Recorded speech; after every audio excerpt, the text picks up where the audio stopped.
Welcome to part 2 of our series, A Day with the Scorpio N.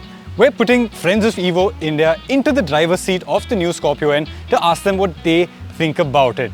Now, we're road testers and we've already driven this car extensively, talked about how it is so improved on-road, off-road, all of that. But we're trying to put regular people who will buy this car into the driver's seat and ask them what they think. Can they commute in the Scorpio? Can they use it on a daily basis? Will it fit into their everyday lives? That is what we're looking to find out. And the lady we're meeting today, she has some very specific needs of her car. Can the Scorpio N live up to them? We're going to find out.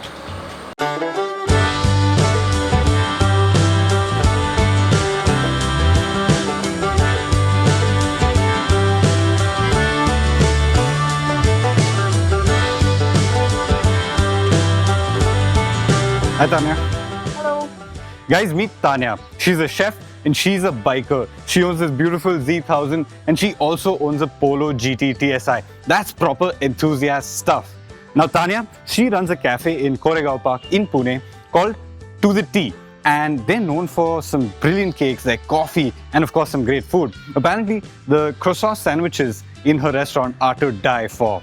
Now Tanya is going to be spending a day with the Scorpio. She's going to be spending time with it, going about her daily routine and just checking out and seeing what the car is like.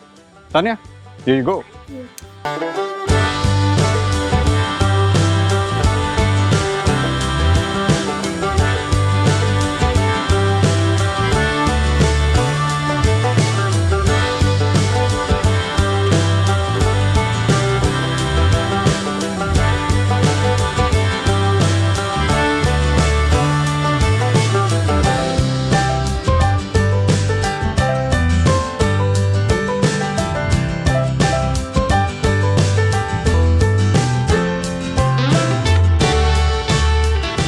Tanya's commute to her cafe is little over 5 kilometers.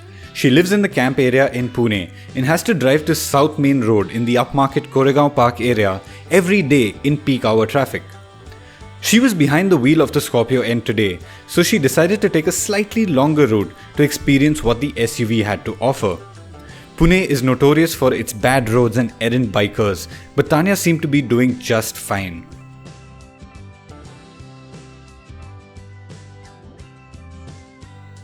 She turned up at her cafe right in time to open for the morning regulars and brewed up some brilliant hot coffee. I swung by not too long later to ask her what she thought of the car.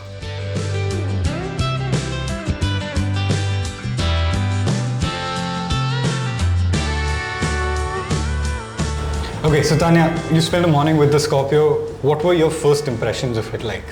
When you handed the key over to me, it felt like an overwhelmingly huge vehicle.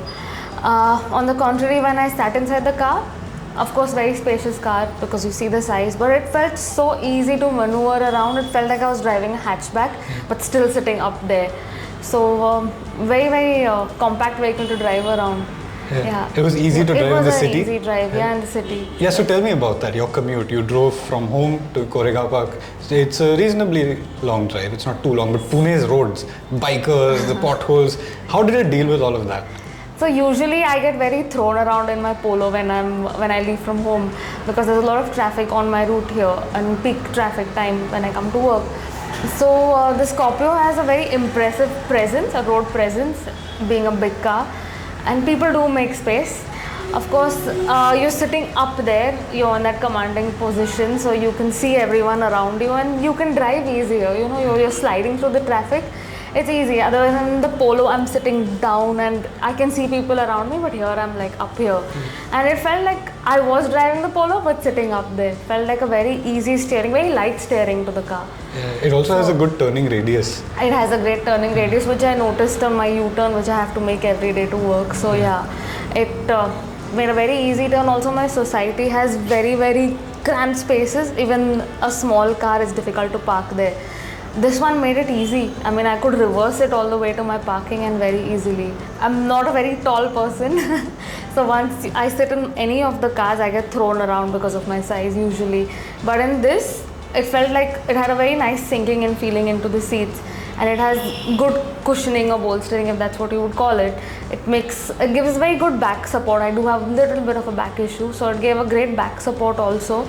And the seats, you can like lift them up, move them forward. Very nice feeling. So, yeah. Very comfortable drive, yeah. And what about the features now? This is a modern car. You've got a touchscreen, you've got all sorts of features around the car. Did you use any of them? Did you get comfortable with any of them? Yeah, something I'm not used to, but I could get used to. I would want to get used to. It felt very nice. I put my phone there, and by mistake, I put it there where I usually leave it, and the screen lit up. I didn't know that it was wireless charging, so I was like, oh, okay, this is wireless charging, great. So that was one feature which was very impressive. Apart from that, it has something called Android Auto, wherein like your maps and everything are at your disposal really quick, everything happening together. It says tap and read your message aloud and things like that.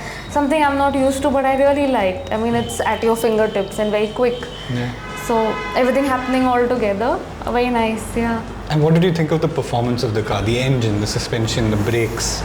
So I had to ask if it was a diesel or a petrol. So that says a lot. Where it was a diesel car and it felt like it was a petrol, not a loud, not a rough engine like you would say, very refined.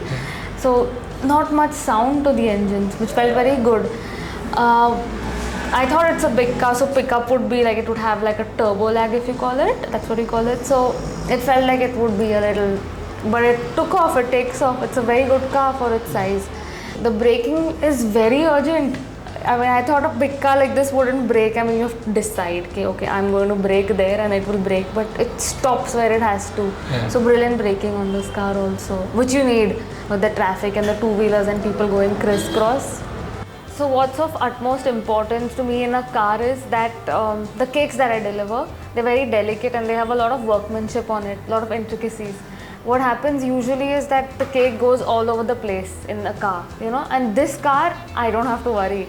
It feels like I know that whatever the roads are, however bad the roads are, the traffic, whatever it is, the cake is settled. It's the car, you know, it's like settled on the road types, and then the cake also stays stable in the car. I could do a whole trip around town, then go deliver the cake. I know nothing's going to go wrong with it. That's actually very true. It's something we said in our reviews as well, that the ride quality of the new Scorpio is much better than it was before, and it actually deals with our typical Indian roads very well.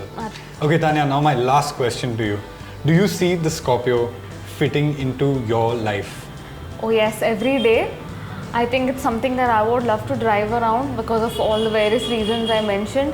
It ticks all the boxes and I think it's the right car. I would love the Scorpio. Yeah. Awesome. Tanya, thank you so much for being a part of this video. Thank you. It's been Thank you so really much. fun. I'm going to take those keys off you.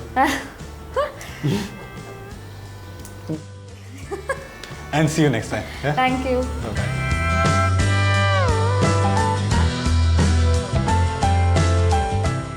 So Tanya clearly likes the Scorpio N, and that's not a surprise. This is a really versatile SUV. Now tomorrow we're heading back to Mumbai to put Prasad Iyer, who's the Vice President of Akasa Airlines, into the driver's seat to see whether it fits into his life. Before we leave, make sure you like this video, subscribe to the Evo India channel and leave a comment down below. Does the Scorpio N fit into your life?